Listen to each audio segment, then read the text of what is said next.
श्री स्वामी समर्थ. जय जय स्वामी समर्थ. माझ्या स्वामी कृपा चॅनलमध्ये सर्वांना नमस्कार. अनेकांना गुरुचरित्र पारायण करण्याची इच्छा असते, परंतु काही कारणांनी ते करता येत नाही. श्री गुरुचरित्र ग्रंथामध्ये एकूण 53 अध्याय आहेत आणि त्यातील काही अध्याय हे मोठे देखील आहेत, तसेच काही लहान देखील अध्याय आहेत. त्यासाठी खूप वेळ लागतो. तर अशा महिला आहेत व काही पुरुष देखील आहेत की त्यांना काही कारणांनी ते पारायण करणं शक्य होत नाही. जसं की ऑफिसच्या टायमिंगमुळे, कामामुळे किंवा लहान मुलं असतील तरी देखील हे पारायण करणं शक्य होत नाही. तसेच अजून काही कुटुंबातील काही अडचणी असतील. त्याचप्रमाणे गुरुचरित्र ग्रंथ हा खूप मोठा आहे, त्यामुळं देखील हे पारायण करणं शक्य होत नाही. पण त्यांना पारायण करण्याची खूप मनापासून इच्छा आहे, तर त्यांच्यासाठी हा संक्षिप्त गुरुचरित्र या ग्रंथाचं पारायण तुम्ही करू शकता. हे पारायण करताना या ग्रंथात किती अध्याय आहेत, कसं पारायण करायचं, याचे काय नियम आहेत, हे मी आज सांगणार आहे. त्याआधी तुम्ही माझ्या स्वामी कृपा चॅनलला सबस्क्राईब नक्की करा. सर्वात आधी संक्षिप्त गुरुचरित्र या ग्रंथात 7 अध्याय आहेत. अगदी छोटे छोटे असे अध्याय आहेत. यासाठी जास्तीत जास्त तुम्हाला पाऊण तास ते 1 तास वाचनासाठी पुरेसा आहे. तुमच्या वाचनाच्या जेवढं स्पीड आहे त्यावर हे डिपेंड करतं. तुमचं स्पीड जर जास्त असेल तर लवकरच वाचन होऊन जाईल. यानंतर आपण कुठलीही पारायण जेव्हा करतो तेव्हा ते मनातल्या मनात न वाचता किमान स्वतःला ऐकू येईल अशा आवाजात वाचायचं आहे. गुरुचरित्र ग्रंथाला 5वा वेद म्हटलं जातं. यातील प्रत्येक ओळ, प्रत्येक शब्द अतिशय महत्त्वाचा आहे. यामुळे आपल्या घरातील काही नकारात्मक ऊर्जा असेल, काही दोष असतील तर ते सर्व नष्ट होतील. म्हणून कोणतंही पारायण वाचताना आपल्याला ऐकू येईल इतक्या आवाजात वाचायचं असतं. आता हे संक्षिप्त गुरुचरित्राचं पारायण कधी करायचं, तर दत्त महाराजांचा आपल्या स्वामींचा जो वार आहे तो आहे गुरुवार.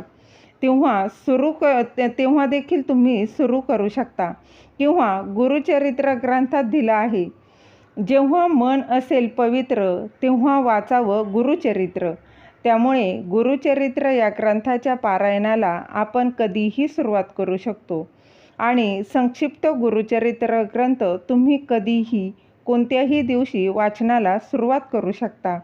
अगदी रोज वाचायचं असेल तर तुम्ही रोजसुद्धा वाचू शकता, कारण यासाठी फक्त 1 तासच लागतो. वाचनाचे जर तुमचे स्पीड जास्त असेल तर त्यापेक्षाही कमी वेळ लागू शकतो. हे पारायण आपण दिवसभरात कधीही करू शकता. फक्त 12 ते 12:30 ही दुपारच्या वेळी या वेळेत करायचं नाही, कारण तेव्हा 12 ते 12:30 ही वेळ दत्त महाराजांची भिक्षेची वेळ आहे, हे आपल्या सर्वांनाच माहीत आहे. बाकी तुम्हाला जेव्हा शक्य आहे तेव्हा तुम्ही हे करू शकता. फक्त पारायणाला बसण्याआधी अंघोळ करून स्वच्छ कपडे घालून नंतरच पारायणाला बसायचं आहे. तसेच बघा, कुठल्याही पारायण करताना आपण संकल्प करत असतो, तर संकल्प करूनच पारायणाला बसायचं आहे. संकल्प कसा करावा याचा व्हिडिओ मी आधीच चॅनलवर टाकलेला आहे, तो तुम्ही पाहू शकता.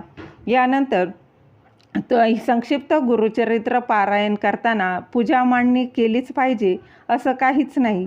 जर जागा नसेल किंवा वेळेअभावी तुम्ही देवघरासमोर बसून एक दिवा लावायचा आहे, अगरबत्ती लावून तुम्ही या पारायणाला बसू शकता.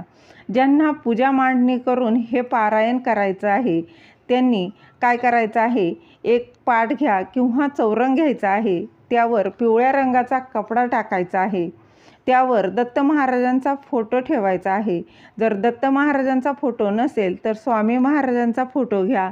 फोटो नसेल तर स्वामी महाराजांची मूर्ती ठेवली तरी देखील चालणार आहे. त्यानंतर एक नारळ ठेवायचा आहे व एक दिवा लावायचा आहे, अगरबत्ती लावायची आहे आणि वाचनाला सुरुवात करायची आहे. हे संक्षिप्त गुरुचरित्राचं पारायण करताना उपवास करावा का, तर नाही केला तरी चालतो आणि करायची जर तुमची इच्छा असेल तरी देखील तुम्ही उपवास करू शकता. तर तुम्ही मात्र हे पारायण करताना मांसाहार पूर्णपणे वर्ज्य करायचा आहे. तसेच तुम्ही म्हणाल घरात बनवलं तर चालेल का? तर अजिबात नाही. तुम्ही घरातही बनवू शकत नाही आणि खायचं देखील नाही. हे पूर्णपणे मांसाहार वर्ज्यच करायचा आहे. हा नियम कटाक्षाने पाळायचाच आहे. यानंतर दुसरा नियम आहे, ब्रह्मचर्याचे पालन करायचे आहे. झोपताना चटई किंवा सतरंजीचा वापर करायचा आहे. त्या दिवशी पारायणाच्या दिवशी पारायणाला वर्ज्य करायचं आहे. म्हणजेच बाहेरचं अन्न खायचं नाही आहे. तसेच हे संक्षिप्त गुरुचरित्र पारायण करतेवेळी एकाच जागेवर एकाच वेळी वाचायचं आहे. ते मध्येच उठायचं नाही आहे. कोणाशी मध्येच बोलायचं देखील नाही आहे. ज्यांना जमिनीवर बसून शक्य नाही त्यांनी खुर्चीवर बसूनही करू शकता, पण मात्र बेडवर बसून करू नये. ज्या दिवशी पारायणाला सुरुवात करणार आहे त्या दिवशी उंबरा स्वच्छ करावा व उंबऱ्यावर हळदीचं लेपन करावं. कारण जेव्हा गुरुचरित्र ग्रंथाचं पारायण होतं तिथे दत्त महाराज येतातच येतात. त्याचबरोबर मासिक धर्म आला असेल किंवा सुतक असेल तर तेव्हा हे पारायण करायचं नाही आहे. त्यावेळेस बंद करायचं आहे. बघा, हे पारायण दिवसभरात तुम्ही कधीही करू शकता. तसेच काही सर्व करताना आपला भाव, विश्वास आणि श्रद्धा अतिशय महत्त्वाची असते. त्यामुळे जेव्हा दिवसभरात वेळ मिळेल तेव्हा तुम्ही हे पारायण करू शकता. पण अगदी अंतर्मनातील भाव व श्रद्धेने करा, विश्वासाने करा. सुरुवातीला संकल्प करायचा, संकल्प नक्की करायचा आहे आणि नंतरच पारायणाला सुरुवात करायची आहे. 1 दिवसाचं तुम्ही पारायण करू शकता. संकल्प करताना तेवढं बोलायचं आहे, सांगायचं आहे. तुम्ही 1 दिवसाचं पारायण करताय की 5 दिवसाचं करताय की 11, जसं तुम्हाला शक्य होईल तसं तुम्ही करू शकता. ते तुमच्यावर डिपेंड आहे. बघा, तुम्हाला किती दिवसाचं पारायण करायचं आहे ते तुम्ही ठरवू शकता. तेव्हा हे पारायण सुरू असताना एक दिवा चालू ठेवायचा आहे. त्यानंतर वाचन झाल्यावर तुम्ही दूध साखरेचा नैवेद्य दाखवायचा आहे किंवा घरात जे बनवलं असेल त्याचा नैवेद्य तुम्ही दाखवू शकता तरी देखील चालणार आहे. व नंतर दत्त महाराजांची आरती करायची आहे. व या पारायणाच्या काळात शक्य झाल्यास कांदा लसूण खाऊ नये. जर ते पाळणं जमत नसेल तर खाल्लं तरी काहीच हरकत नाही. त्यामुळे मोठे गुरुचरित्राचे पारायण शक्य नसेल तर हे संक्षिप्त गुरुचरित्राचे पारायण नक्की करा.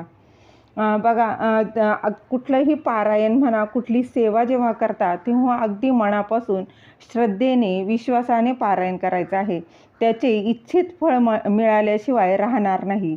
झालेली सेवा महाराजांच्या चरणी अर्पण करते.